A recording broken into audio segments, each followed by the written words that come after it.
Hello and welcome back to the channel. Today we're going to have a look at the Nokia 770, a mobile internet device from 2005. Mobile internet devices, or MIDs, were a little bit of a craze in that early to mid 2000 period where the internet was becoming a much bigger part of our lives and we wanted to be able to connect to it for emails and web surfing wherever we were and whenever we wanted. Other devices in this category include the Villiv S5, the UMID MBook, the Q1 from Samsung, the DataWind UbiSurfer, and that whole plethora of little Windows CE netbooks that were available in that time period, to name just a few. I actually acquired this as part of a huge bundle of devices that I won on an eBay bid for 30 quid just after lockdown. Since then, it's been sat in my garage and I haven't actually had a play with it yet, so it'll be interesting to see what it's like. I think we can all safely assume it's going to work. Otherwise, this wouldn't make a very good video. Let's take a look. So it has this external protective case, which I assume was just part and parcel of it. When you slide it down, it reveals the screen, of course, all the hardware buttons on the front for navigation, and presumably that's a menu, a back, a home, and obviously navigation and enter. Up on the top, we've got a rocker switch, presumably volume. That looks like the power key. I'm not sure what that'll do. We'll find out, won't we? On the back, we've got the stylus silo, and that's not a bad stylus. It's quite big, so that's what we like. And then down at the bottom, so on the sides, we've just got these runners that obviously the case slides into. And then on the bottom, we've got a headphone jack, a mini USB, a power jack. Now the problem with the Nokia power jacks is they are enormously thin, and so even my universal adapters won't fit. By comparison, that's a standard kind of 5-volt barrel jack, which is used by most of the Pocket PCs and by Palm, so I don't have anything that'll fit that. So that's the first issue we came across. The second, of course, was that after what was probably 15 or more years in storage, the battery had died completely. And as you can imagine, it's probably not so easy to get a replacement battery. So the multimeter, when I put it on originally, was reading 0. Handily, they've put a plus or minus, so I know where the connectors are, and I managed to jump it back to a reasonable voltage. Once that was done, I can charge it up externally in this handy little battery charger that I bought back when I had a Galaxy Note 3. Ah, the days of removable batteries. And see what it's like. Oh, we've got life. So this is an 800 by 480 screen, obviously full colour. It's just loading the OS, and it runs on a kind of modified Linux OS according to the wiki page, called Memo or something like that. I'm not sure how that's pronounced. You can see while it's white, we can actually see brighter patches down the side, so I assume this is LED lit. And we're in, so this is obviously the homepage. So what have we got? A Google search. This must be like a news feed maybe. Contacts, Tabletia, no idea what that is. And that might be Messenger or something similar. Who knows? So we've got a bar at the top that appears to be the battery indicator. Not that it does anything when you tap it. We've got, oh, that says we're offline. So select connection, that's fine. We'll come back to that in a second.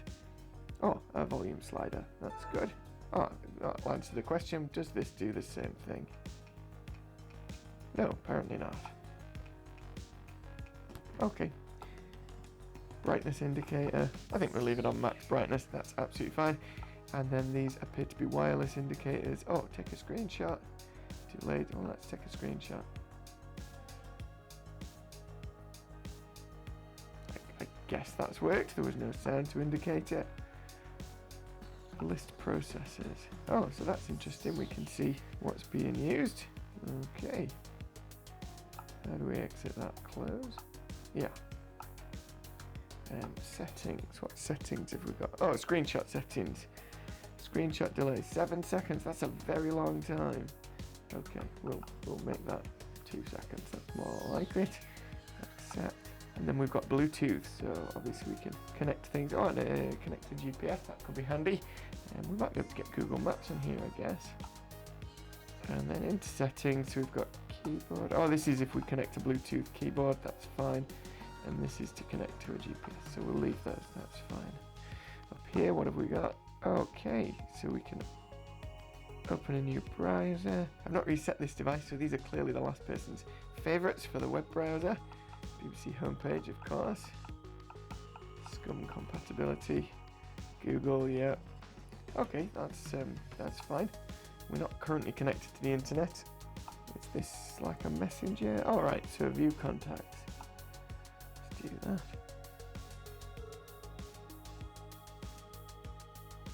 So we've got some previous contacts. This is presumably what the last person put in because I've not put any in. That's fine, and then we can obviously scroll through here or do a search. Okay, that's cool. Yep. What do these do? So that minimizes it. Okay, so we can minimize things or we can cross them off, presumably. Yep. And if we go back here, view inbox.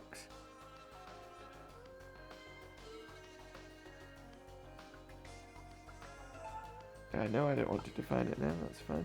Okay, cool, so you can collect your emails on here. New call. Oh, so it'll do internet calling. Okay, that's cool. And what else have we got? New chat. Alright, so this is an instant messaging app, which makes sense, so that's good. How do we write things on here? Well, we'll keep looking and then we'll find that out. Let's cross some of these off. And we'll head down here. Oh, so we've got audio player, video player, RSS feed reader, file manager, web. Okay, so that's back to internet. Contacts, we've already looked at those. That's on that other tab. Tools, application manager, control panel. Okay, yeah, usual stuff. Backup and restore, certificate manager, screen calibration, display, memory, device date, time, text input settings. Let's have a look at that. Okay, so we've got handwriting recognition as an option, or a virtual keyboard. That's pretty standard. English is the set language. We can speed up or slow down the recognition, auto-capitalize, handwriting case correction. That probably means if you start with a capital and start doing lowercase, it'll make them all lowercase. Word completion, that's good. Good. Oh, and you can alter the sensitivity, so that's handy. Oh, and I think I just missed it. There's a teach button. Oh, so we can decide how we write things to improve recognition. Well, that's good. We'll come out of that. And we'll come out of that. Task Navigator. Let's try this, see what it does. Organize applications. Oh, okay, so this lets us sort out our folder options. That's very handy. What else have we got here? So prior to going on Wiki and having a look at some of the specs for this, the only thing I actually knew about it from the advertising when it came out was that you could get an LCARS skin. For those that don't know, LCARS is the computer interface from Star Trek The Next Generation onwards. If you're enjoying this video, a like and subscribe would be excellent. If you're really enjoying this video, consider becoming a member. Not only do you get early access to videos, but you'll also get one of these lovely stickers that goes next to your name whenever you comment. If we ever reach 20 members, I'm going to introduce content polls, and that's because up until now, I've basically just been doing whatever I feel like, and I do feel that a little bit of direction might help me out. Until then, feel free to make suggestions as to what I should do next below, and thanks for supporting the channel. Case manager, we've taught writing, that's fine. Utilities, calculator, always handy. It does seem slow to load a calculator. Oh, that's nice though. We've got root functions, ticker tape, that's good. 1/x is always handy. What else have we got? A clock. Oh, yep, world clock. Very useful. Okay, and I guess it's quite quick then once things are loaded to swap between them. And that's handy. That's a bit like a Windows start bar down the side. What else have we got? Images. So I don't think there'll be any images at the minute. Nope. Oh, there's that screenshot. Oh, there we are. And we can zoom in. Zoom out. That's fine. Is this a menu? Yep. Image, open, save as. View, zoom in, full size, original size. Help close. No more images, that's fine. Hey, there's a memory card. Oh, what else is here? Notes. Oh, that'll be good. Let's look at the notes. Okay, this looks just like a notepad. How do we write? New edit format. Okay, so we've got basic formatting. Oh, we've got it on that bar anyway. Find, view. Oh, so I guess you could use this as an e-reader then and just import a Word document or something. Oh, there we go. Oh, this is my handwriting recognition. Let me just get in a better position. Oops, I didn't really want that. How do I get rid of these now? Nope.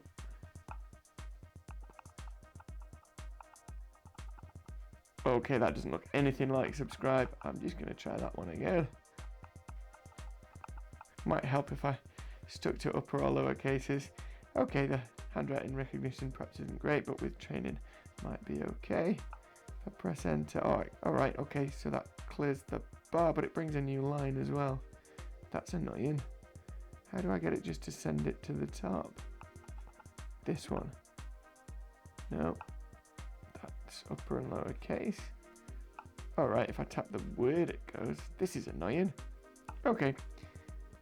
Oh, we can change the input method. There we go. Okay. We won't worry about all the rest of that. So let's save that then. Yep, we'll just save it as that. Okay.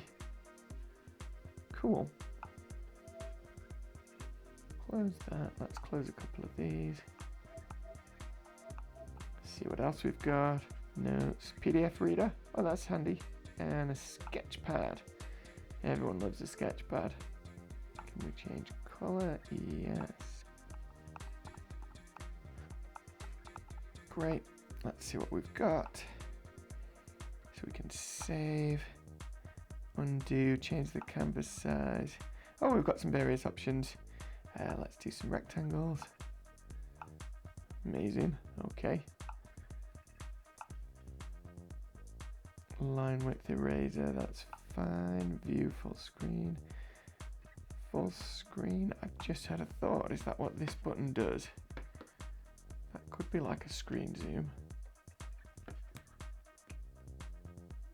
Oh. Yes, it is. Oh, that's cool. Does that work in other applications then? Let's just bring the calculator back up.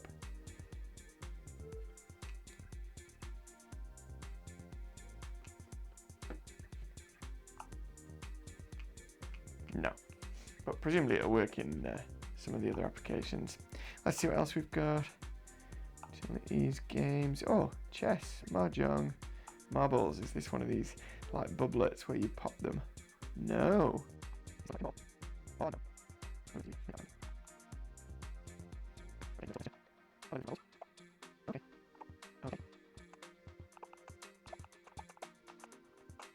Okay, I've gotten the wrong way around. Anyway, we can see how that works. Let's try and exit. That's the one, and we'll just cross that off. What's under extras? Oh wow, oh loads of things. So whoever's had this before has clearly installed lots of things. Let's try Doom.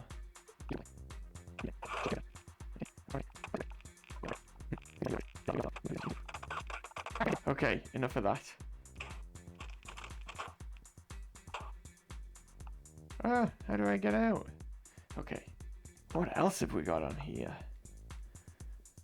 Steam Runner, RD Desktop. Do you think that's like a Windows clone? Oh no, it's a remote desktop. Oh, that's handy. Okay, well, we'll cancel that for now. We might look at that in a bit. Yes, of course, I want to save that amazing drawing. So it's not every day that I get to have a play with a device with a completely unfamiliar operating system.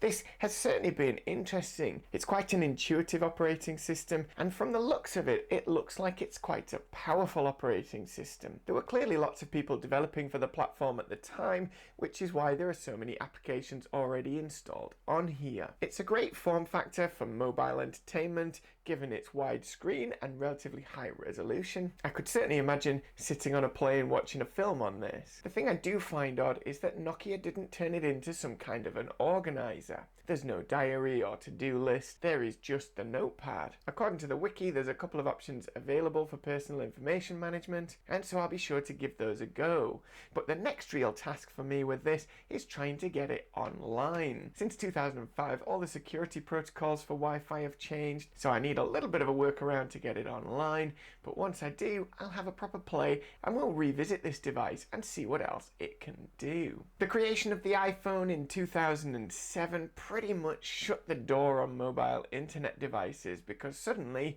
your phone was a mobile internet device and you could connect literally anywhere. However, back in 2005, being able to collect your emails on the go and hook up and browse the internet over a Wi-Fi connection or over a data connection on a mobile was something quite impressive. For me, one of the biggest downsides of everything coalescing onto a mobile phone is the lack of design inspiration. In the last few years, we've had foldable phones, but ultimately they all look the same, a big slab of steel, glass and plastic. All that said, I'm looking forward to getting my Nokia 2720 flip phone when it comes out next month, and I'll be doing a live stream to let you know how I'm getting on without my smartphone.